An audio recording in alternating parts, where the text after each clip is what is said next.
Everyone else was running faster, but the monk suddenly stopped, near a quiet mountain village, where the air was cool and the mornings were silent. There lived a monk known for his calm presence. His small temple stood beside a narrow path that led toward the city. Every day, before the sun fully rose, people hurried past the temple. Their footsteps were fast. Their faces were tense. They were chasing success, money, approval, as if slowing down meant losing everything. The monk watched them quietly. He did not judge. He did not interrupt.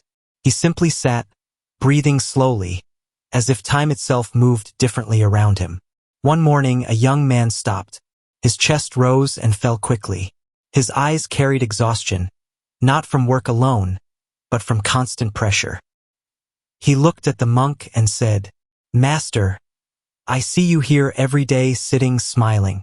Everyone else is moving forward. Why are you still?" The monk opened his eyes and studied the young man for a moment.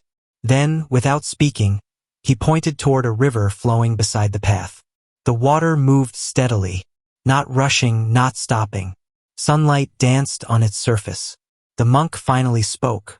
"Tell me," he said softly, "what happens when a river moves too fast?" The young man thought for a moment. "It floods," he said. "It destroys the land." The monk nodded. "And when a river does not move at all? It becomes stagnant," the young man replied. The monk smiled gently. "Life is the same," he said.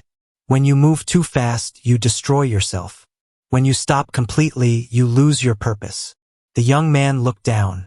"But if I slow down," he said, "I'll fall behind. Others will reach further than me." The monk picked up a small stone and dropped it into the river. Ripples spread outward, slow, calm, endless. "Look closely," the monk said. "The river does not race the stone.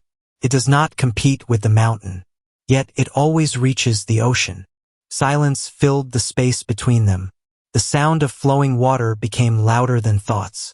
The monk continued, "You don't fall behind by resting. You fall behind when you forget why you started running." Something loosened inside the young man's chest. For the first time in years, he took a deep, honest breath. He realized he had been running without direction, working without meaning, chasing goals he no longer understood. That day, he did not abandon his journey. He simply changed how he walked it. He learned to pause, to breathe, to listen to himself. Days passed. Weeks passed.